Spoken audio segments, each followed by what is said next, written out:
ज़िंदगी की लकीर हाथ का बुनियादी अज्जा होती है। ये जितनी कुशादा, मजबूत व शफ़ाफ होगी, उतनी ही नफासत तबा, पुरसुकून और कामयाब ज़िंदगी की अलामत होती है।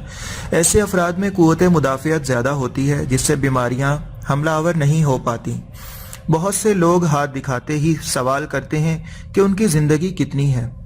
अगरचे बाज़ दस्त शनास यकीन से इसकी निशानदही का दावा करते हैं, लेकिन हकीकत यह है कि ज़िंदगी की लकीर से मौत का तयन नहीं किया जा सकता, ना ही बताया जा सकता है कि ज़िंदगी कितनी होगी।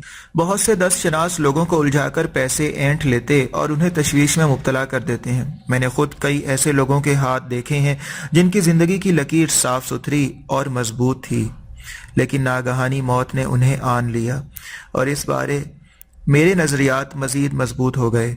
आमतौर पर ज़िंदगी की लकीर पर सितारा नज़र आए तो इसको हादसाती मौत से तशबीह दी जाती है। ये उम्र के जिस हिस्से में हो उसका असर ज़ाहिर होता है, लेकिन जिन हाथों पर ऐसी अलामत नज़र आ जाए वो अपने मामूलात में तब्दीली कर लें और इस सितारे का मुशाहिदा भी करते रहें, तो ऐन मुमकिन है वो अपनी बातनी क़ुव्वत से इस सानहे से दो चार होने से बच जाएं। मुराकबा थेरापी से अपनी दिमागी क़ुव्वतें बढ़ाकर अपने अंदर तब्दीली करें तो इसके असरात हाथों की लकीरों पर भी पड़ते हैं।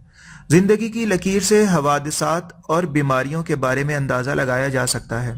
ये कब रूनमा होते हैं इस बारे में बताना दुश्वार नहीं, लेकिन मेरी तहकीक के मुताबिक ज़िंदगी की लकीर पर या हाथ में किसी और जगह भी ऐसी ख़तरनाक अलामत हो तो दुआ और एहतियात उनकी शिद्दत कम कर देती है।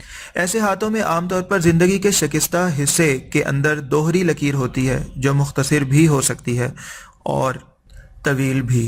उम्र की लकीर पर जजीरे हों तो ये सेहत की खराबी की अलामत है। उम्र की लकीर के जिस हिस्से पर हों इस दौरान सेहत का मुकम्मल ख्याल रखना चाहिए।